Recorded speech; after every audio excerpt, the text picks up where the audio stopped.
Good afternoon. I'm not gonna lie to you, the topics will be repeated, but the answers won't. Because people in the panel are from trade. The trade has not been subject to questionings today yet. But what's coming, it's gonna be very interesting. I wanted to introduce them with a few data. First piece of data. If we take the volumes to the United States, overall volumes of fruits, not only grapes, if we take overall volumes to the United States within the last few years, we've decreased from more or less 1 million tons to 800,000 tons. It's 20% more or less decrease. If we take the FOB values we receive, the country receives in return from the United States, there is the dramatic issue. Practically $2 billion we've dropped to 1.4. That's the losses in the last year, mainly because what has happened with grapes and blueberries. Without further words, we are going to start the panel. I'm going to try to go from the more general to the more specific. I'm going to start with Maria Eugenia. Maria Eugenia, what do you think it's going to happen with the table grape industry in the future? Is it sustainable, this business of table grape, if we think about the volumes, the upcoming volumes, because higher volumes as we've seen during the morning are going to come? What do you think about this? First of all, thank you for the invitation. Yes, we see it could be a sustainable business in time. I think the most important today is in what way we are capable as an industry, both Peru and Chile, of growing and applying sustainable practices. In what sense? From the resources, water, soil, ground.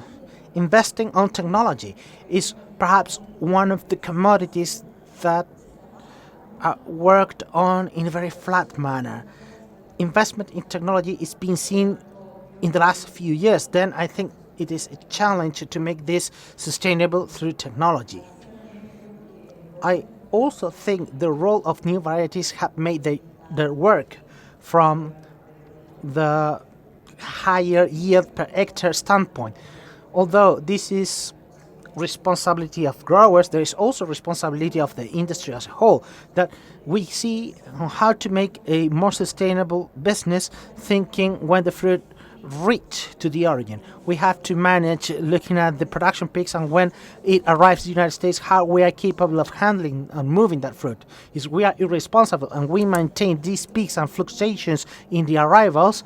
What the industry does is to clog, is to create congestion on ports, storage, fumigation processes. Last year, for instance, a good example of what happened, I think they were not well handled. All the trend of the fruit that was in the middle, on the water, that makes, at the end of the day, the business not to be sustainable, to stop being sustainable. Because what this effect does is pushing prices down. And the worst is, this is more or less the approach from the retail, is thinking about end consumers. End consumers want edible grapes, fresh grapes. If we are not capable of delivering a fresh product, it's going to be difficult. Then the challenge, I think, to make this sustainable goes through purely handling volumes that are handled at arrival and the ability they have. Okay, thank you very much, Maria Eugenia. Tim. ¿Puedo entender?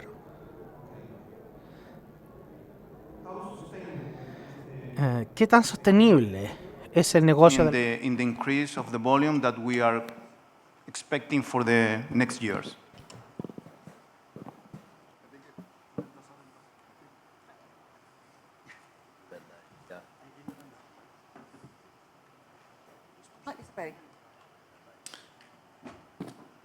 It's a great question, and I think it depends upon the individual's attitude towards the industry.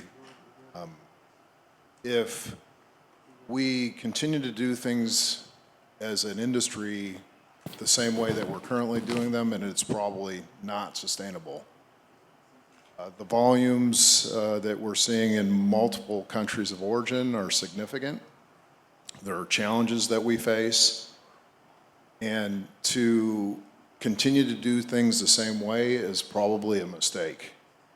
However, I think we should take heart in what we heard today from Chris at Sarcana, what we heard from Jerry at The Solution. They had some truly outstanding insights into some great opportunities. We, in our organization, have submitted a trial subscription to Sarcana. I've spent the last 3 to 4 weeks looking at some of the data. There are so many things that we could be doing differently to expand our presence in the marketplace, and we intend to take the advice that we heard today from those two gentlemen. Okay, thank you. Paul, do you hear us? Okay. Yes, can you hear me? Paul, is the consumer aware of the origin?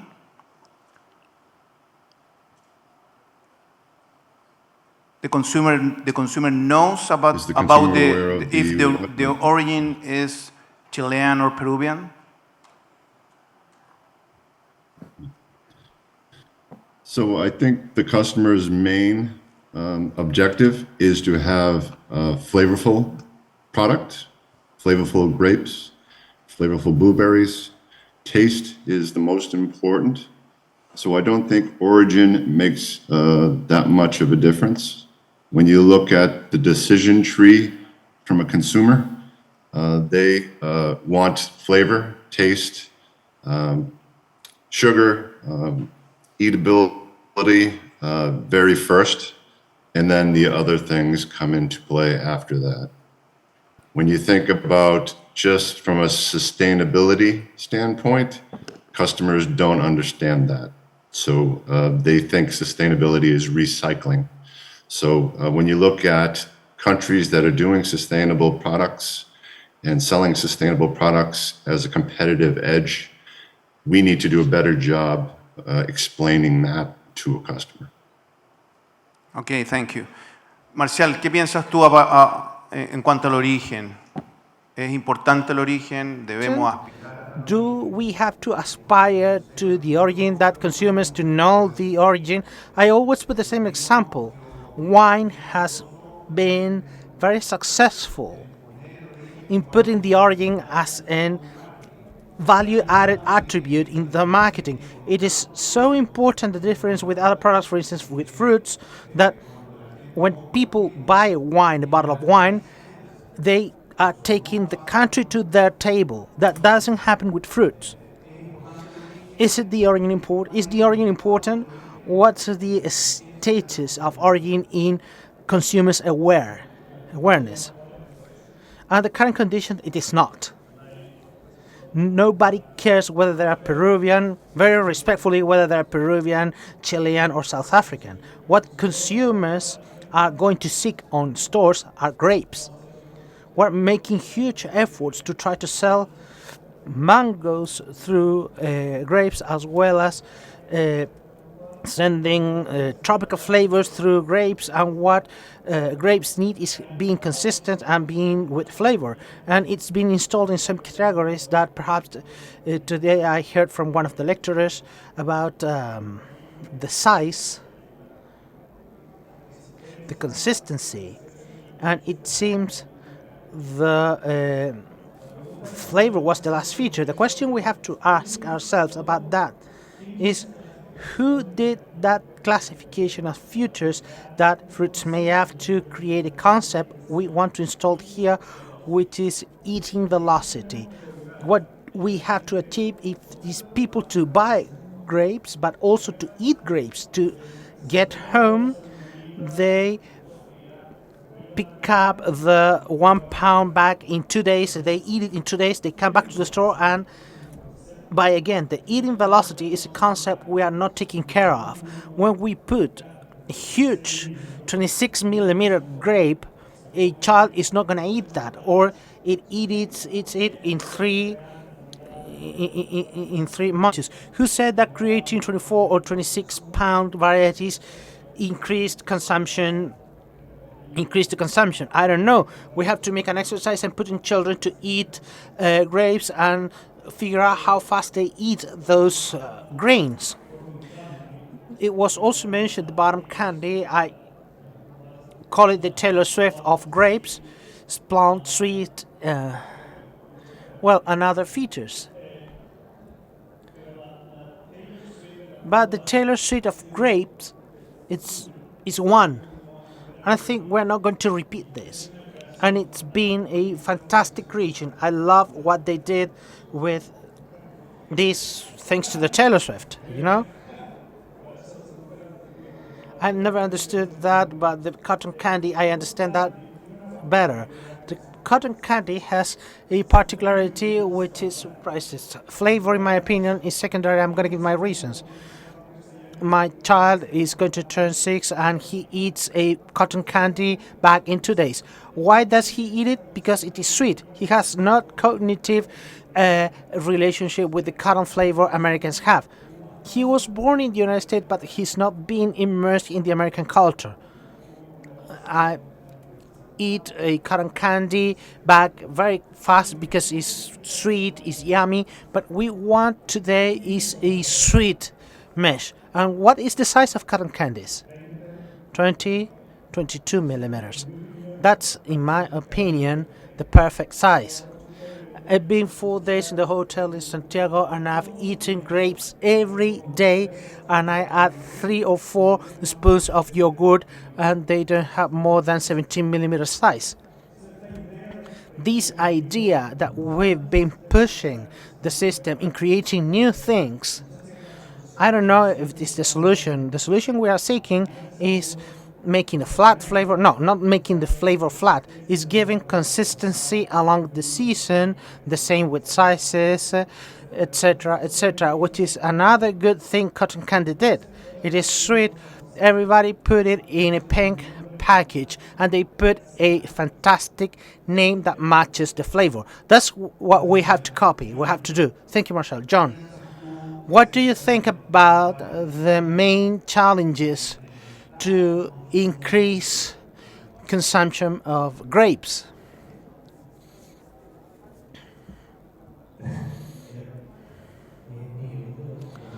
Well, we saw this in previous presentations. Lots of the consumption, whether grapes, blueberries,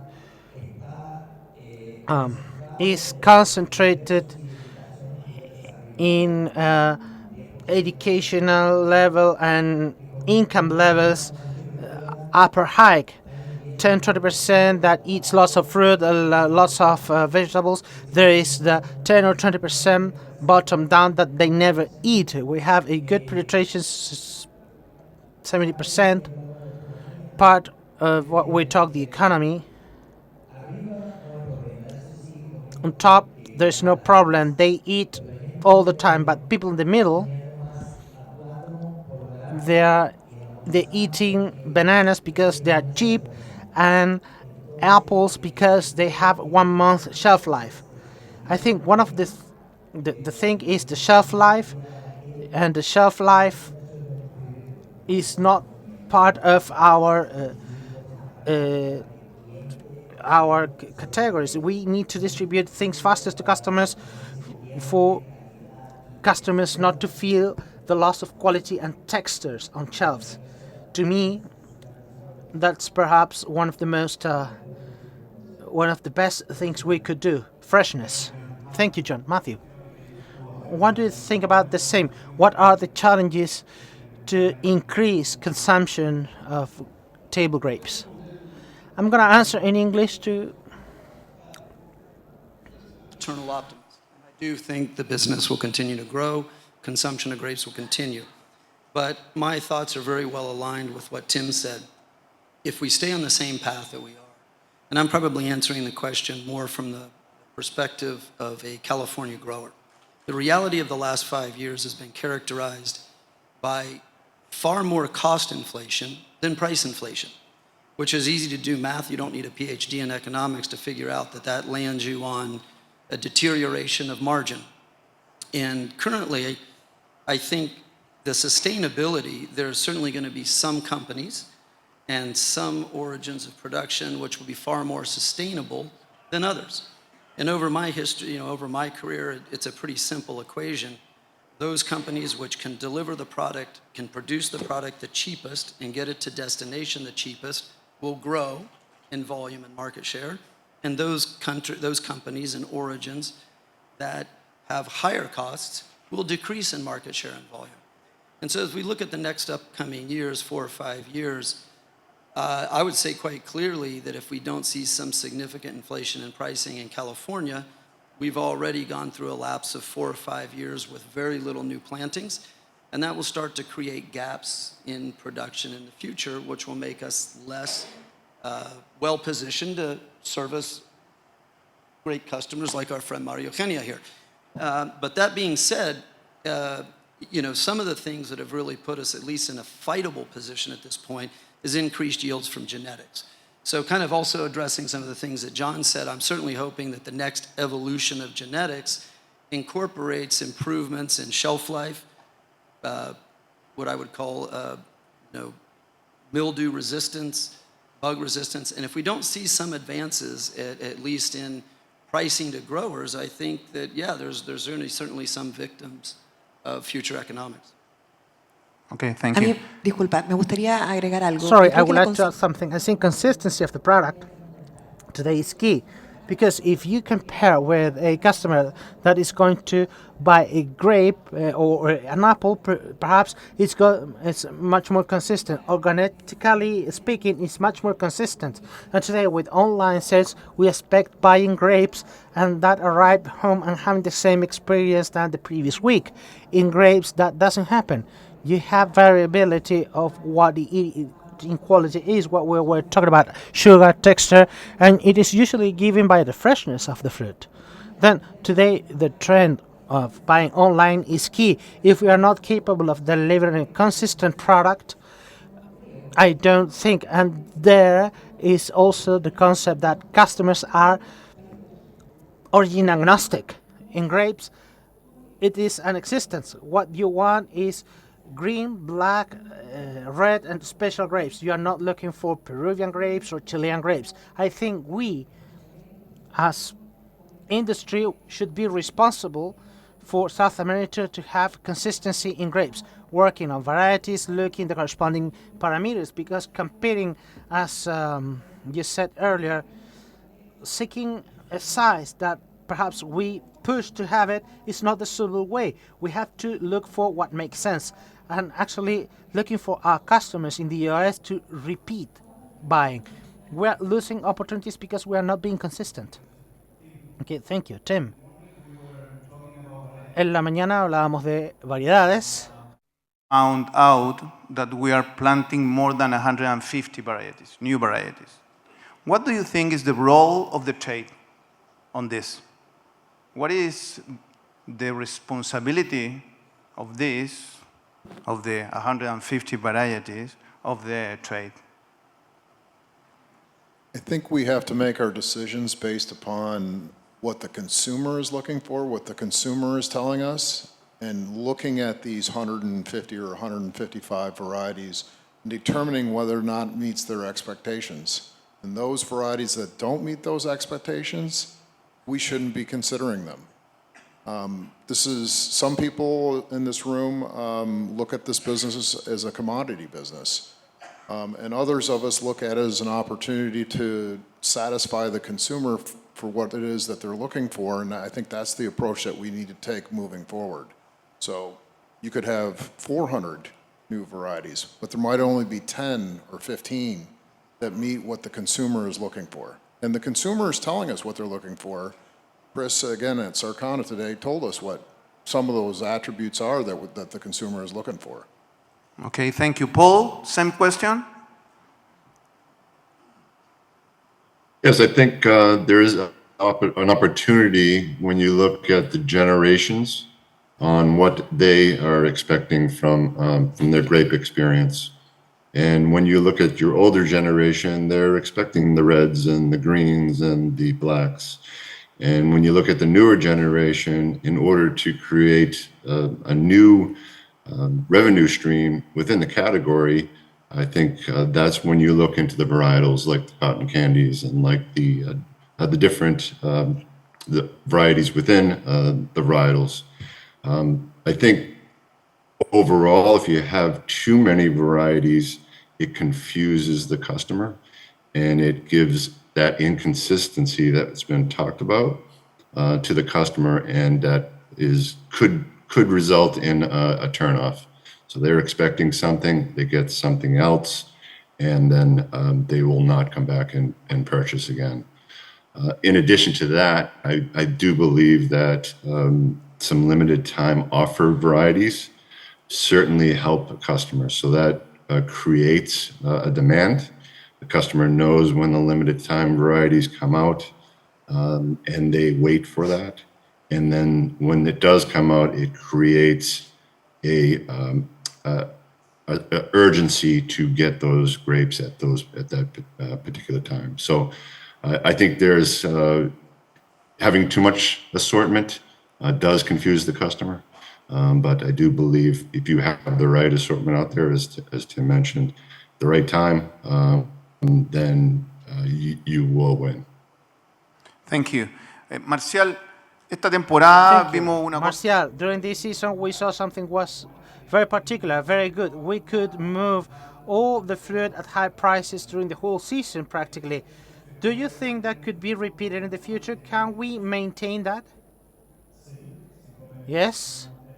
If you put not more than 3.5 million boxes a week in the market, if we exceed from 3.5 million boxes, we are close to the band of 20.5 in prices, unless we do something about consumption. Consumption is very well defined in terms of boxes.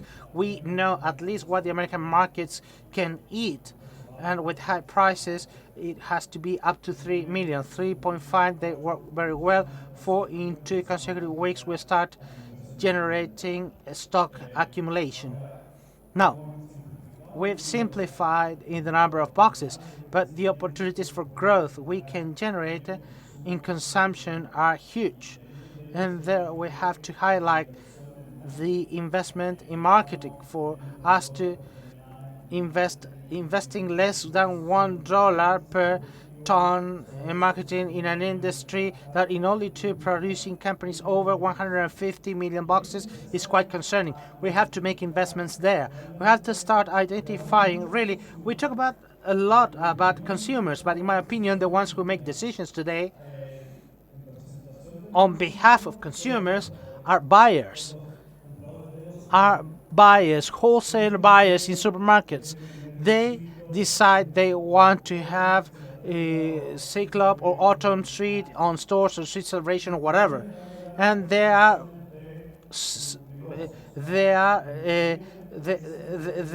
seeking for their margin, their interest of their business, and what buyers measure on stores is trade percentage, how much fruit they are going to lose on store because of shelf life. Varieties such as Autumn that create instability not only in flavor consistency, it has a better shelf life, and that makes other varieties to be put aside. How do we solve that? Well, matching varieties in terms of consistency of breaks. So because to me, the story is about breaks of sugar, and I would be told many stories of breaks of flavors, and we have 4 or 5 varieties of flavors that have had 0 results. New customers, when they go to the store, they are not thinking about putting in front of the shelf of grapes and seeing this grape is going to be mango flavor or tropical flowers flavor. We want grapes, and when you are going to buy bananas, you want bananas. Then the challenge is on how to make people to eat more grapes and to eat them faster. John, the same question but with a twist. taking into consideration what Marcial says. But despite everything that happened this season, the last season, the law in the United States, the low production in Peru, despite of that, more grapes were sold in the US than previous year. That was a disaster with high prices.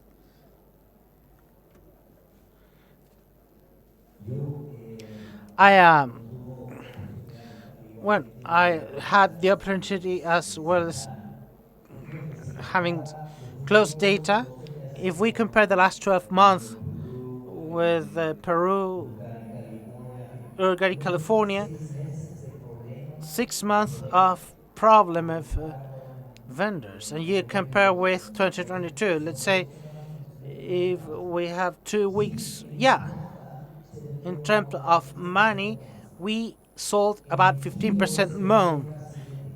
In tons, we sold almost the same amount.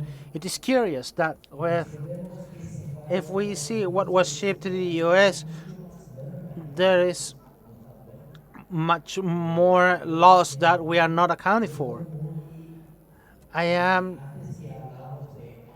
Before we were talking about increasing demand, we need to define what demand actually is. If it in the United States is this amount a week in certain weeks, looking at the competition with other products, and that also makes an impact. At the end of the day, we see our breeders, all of them are working on cherries. There is nothing cannibalizing the grape businesses but cherries. They are sold in July. July is a very low month. The very same that are selling new varieties will be taking demand from us because they are selling cherries in the same season. There are two axes in demand. One is money and the other is volume. And I think the problem we have to focus is the money and not volume that much. Gracias. Matthew, 2 preguntas. ¿Cuál es el impacto de la promoción? La primera y la segunda. The promotions and decreasing the prices, because we often see at the retail level that the only way to promote our fruit is decreasing the prices. Yeah, correct. I think what we're referring to there is the elasticity of demand function between volume and price. So AC Nielsen had done some studies which would indicate that a 10% decrease in volume would result in a 10% increase in price, right? Or vice versa. And so, retailers, in their effort to generate more sales revenue, year-over-year comp sales, of course, it's a benefit for them to lower the price and create more demand. In certain cases, that's very beneficial for us. That increases consumption, provides a more exposure to the grapes, gets it in the households more frequently. But I think what we're looking at here is also, are those promotions well-timed with the production cycle in the industry? And I've been doing this a long time, and as we've seen major retailers, Walmart, Kroger, Costco, spending hundreds upon hundreds of millions of dollars on category management software, analyzing scan data, what's really happened is most of these promotions are set by them and the merchandising teams. Back in the day, we used to have regional buying offices. And those regional buying offices kind of dialed into the production regions and knew when there was going to be a flush of product.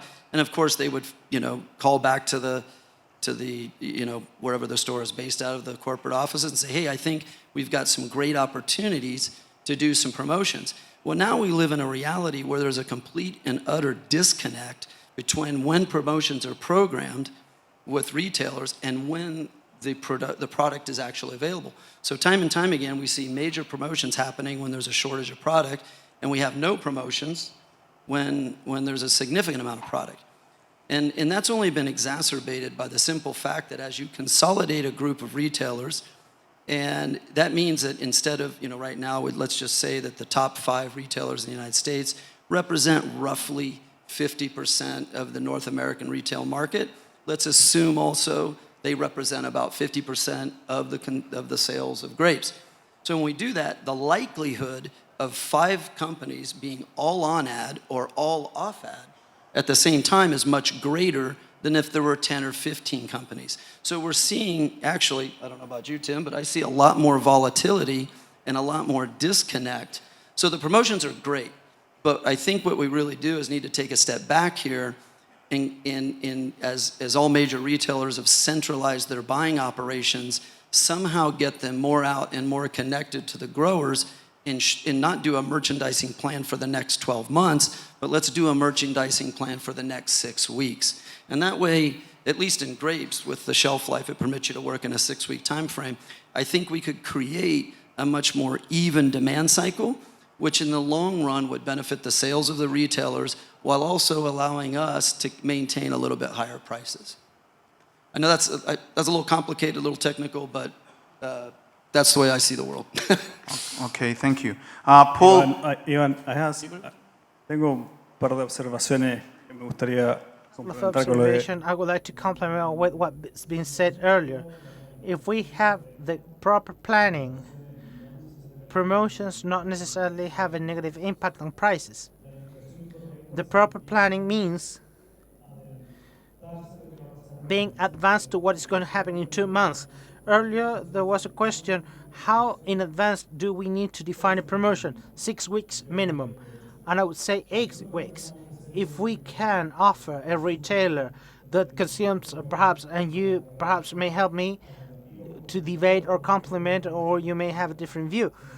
If we are capable of offering a retail company a flat price along the season, stable, with good quality fruit, homogeneous even, and we tell them when they have to put more space on stores to make a promotion, they will do so without sacrificing the price they are paying that week. And today there are retailers doing that. If we are capable of planning on time, then planning is also key, something that was impossible to develop last season.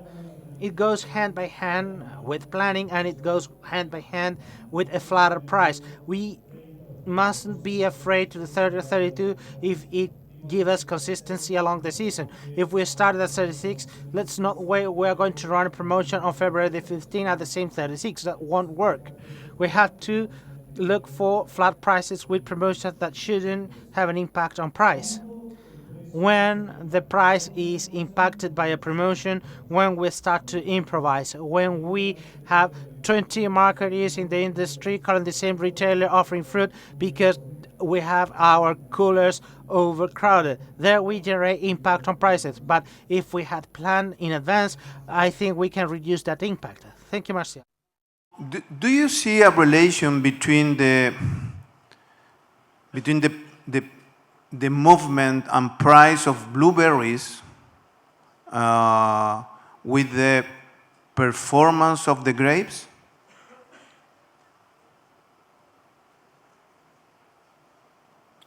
I think when you look at berries as a whole, their frequency of promotion is much higher. From a retail perspective, retailers look at it because it's a cluttered category and it has multiple impulse sales within it as you look at it.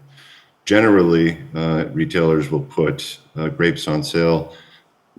Usually the whole category will go on sale or on promotion.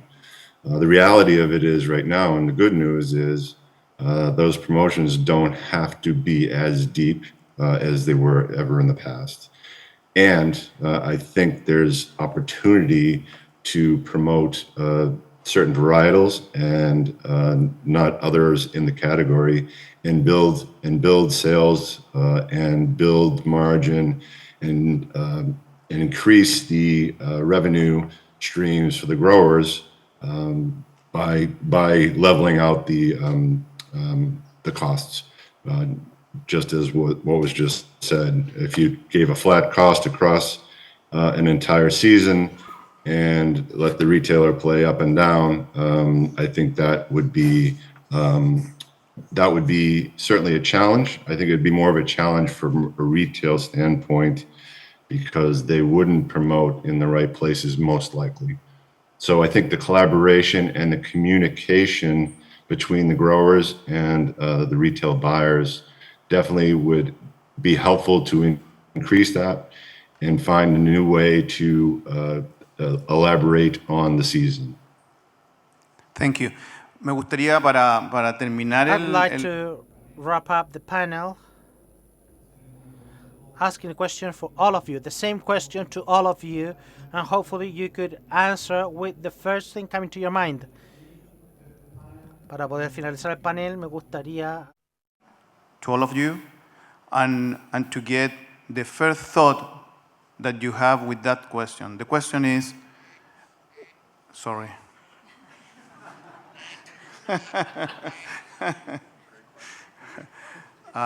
The question is, what do you think about a joint promotion between Chile and Peru?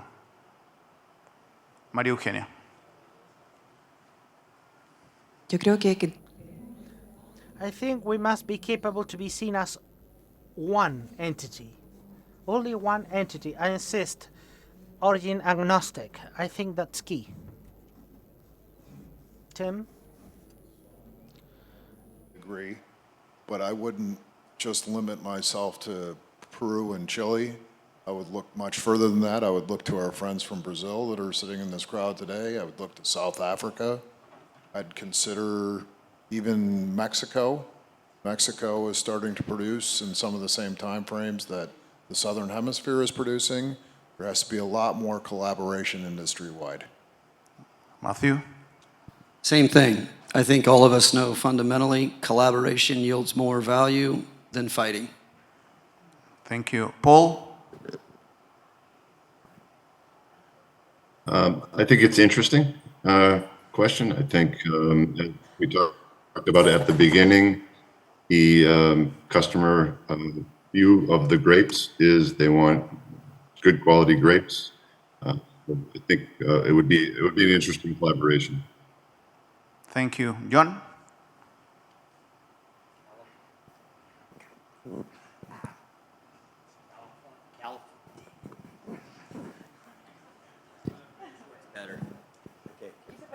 Sorry, California gasta en promoción solamente la parte Spends in promotion only in North America and on research of health and promotion, trade relation, all those things, $10 to $12 million. The Chilean budget was $300,000 dedicated to grapes.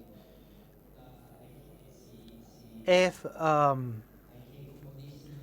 as it is said in English, we have to go big or go home.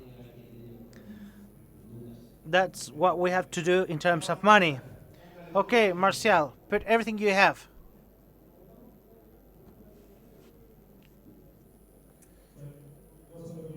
I know that what I was going to say was dangerous. Absolutely. This must be... We cannot do this alone. We cannot decide Chilean grapes are going to be best and better than Peruvian, and we're going to make promotion to the Peruvian more than the Chileans, because varieties are repeated with some different features at every region, but they are repeated. And we all have to persuade those consumers to consume more grapes. We have to join efforts. And I think it is fantastic, the idea of adding Brazil and Mexico, and why not California? Okay, thank you. We've got a couple of minutes. I don't know if there is any question by the audience for the panel, for the whole panel, from somebody specific in the panel.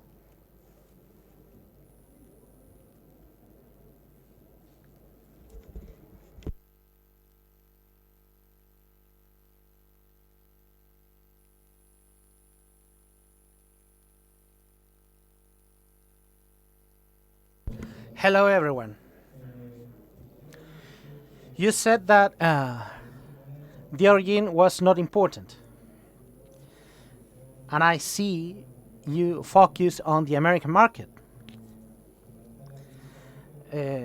based on the speech by our English friend, I don't remember his name, but he showed the importance of getting to know who we are, our culture.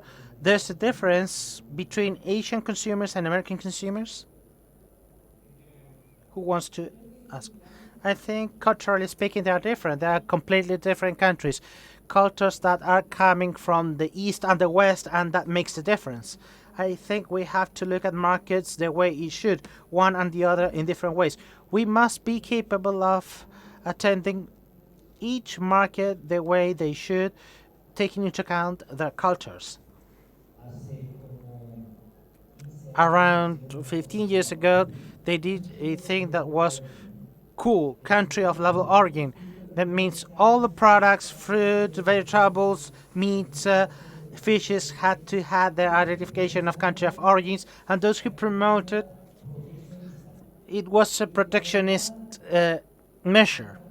Actually, it didn't make a change, and we eat more fruits and vegetables from abroad, and obviously shellfish and fishes more than ever. Any other question? Oh, lo siento. I am the second place. The question. It is clear it is very important to forecast the fruit offer for the market to manage promotions and sales in a smart way. And that's very well done now for a whole campaign. But doing this per week is very difficult because there are many variables we cannot control. The weather, the decision-making process of buyers in each company to go to one market or to the other. The variations per week are difficult to forecast. I think, and please tell me if it could be done, the arrangement in the market, if we improve post-harvesting of grapes, life cycle of grapes, storing fruit in a smart way, can you make that curve flat and make the sale better for everyone? That's the question.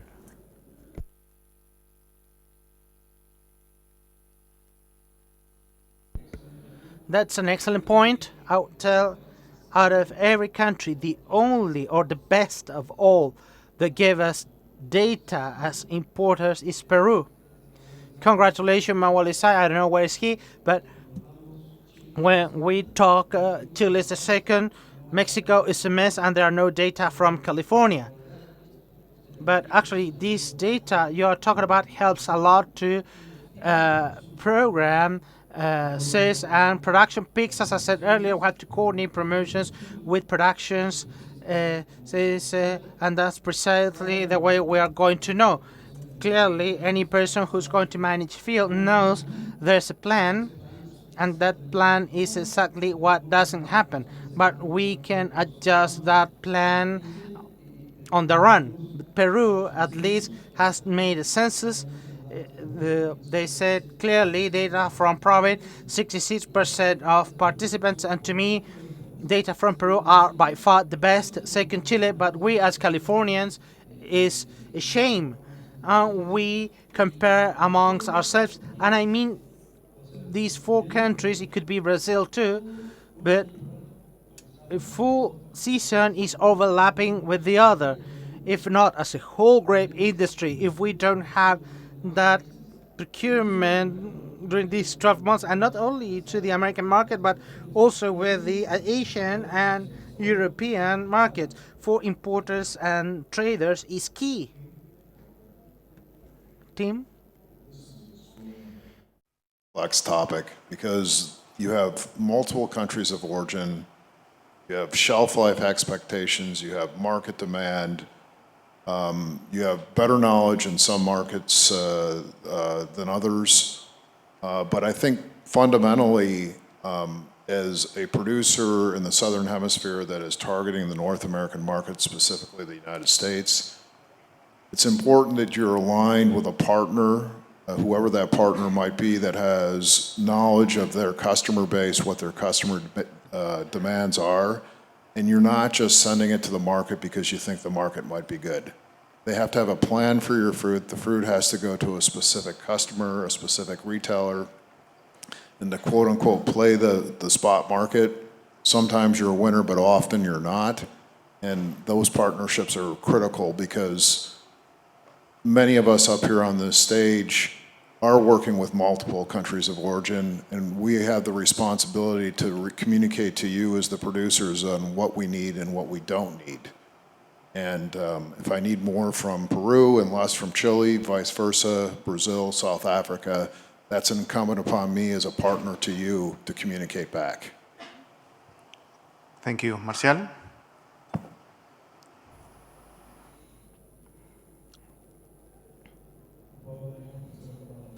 We don't have budget for batteries, but we are trying our best. Okay. It could be handled. It could be handled. Now, if you go out late, you can't. We lost weeks of promotion, but today varieties have the virtue that they could have, most of them, a good shelf life. Then you could sustain for 3 weeks in cooler if they are accumulated in general in the promotion, but without planning, it's a huge channel. But it could be handled. Thank you. You, Gustavo, had a question.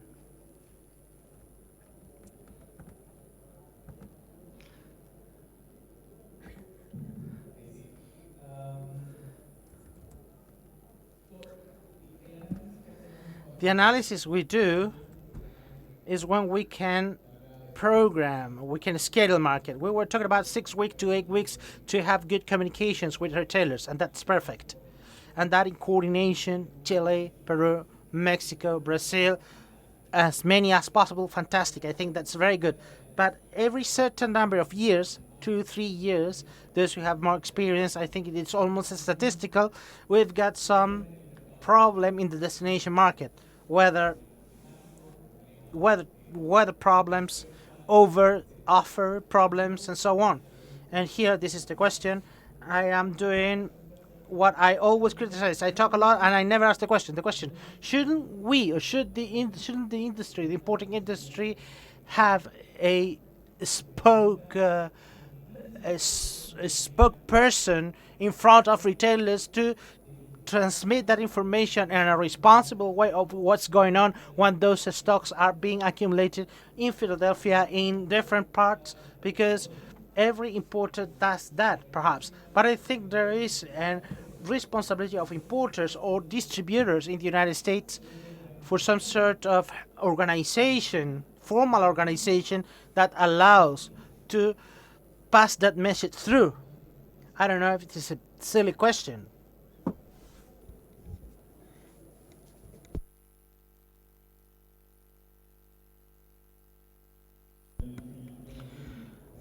No, I didn't come for that question.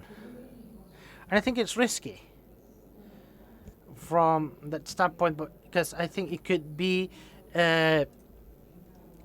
misused, that information. No matter somebody who has some accountability for the information, I think it goes against free competition. To me, I don't see that feasible.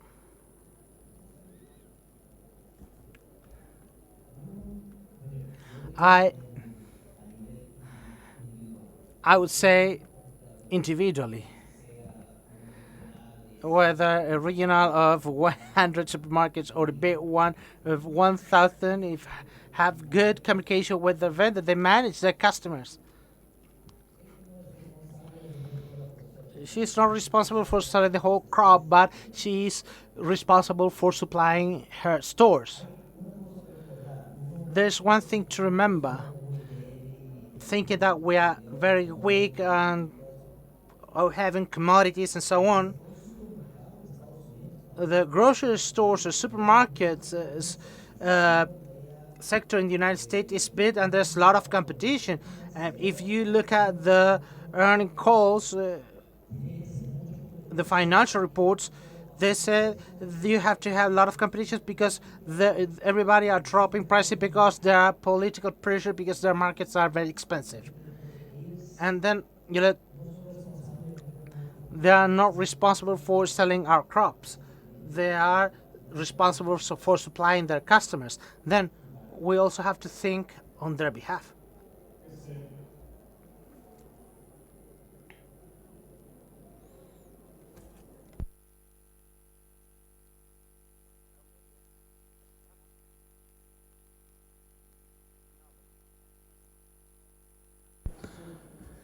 Gustavo, I think that happens. That happens informally.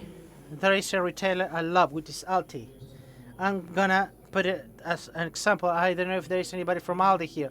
Aldi is very, very smart. They are nerd. They're collecting information from all those suppliers.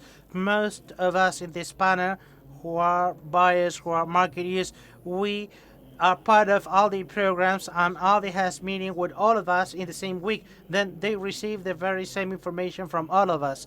And actually, we are, I know the word partner is well abused, but at the end of the day, we are trying to seek for the best result of growers. At the end of the day, we are part of the business. And I think that happens.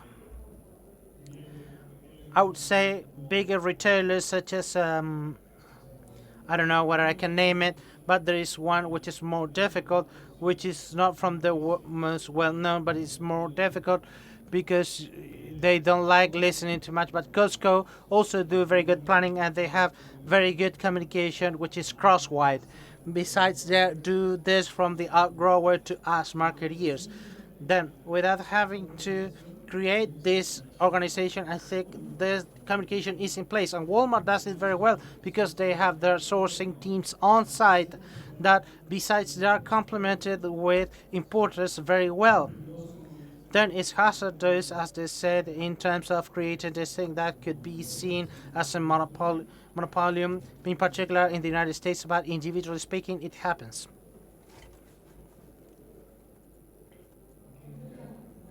Sorry.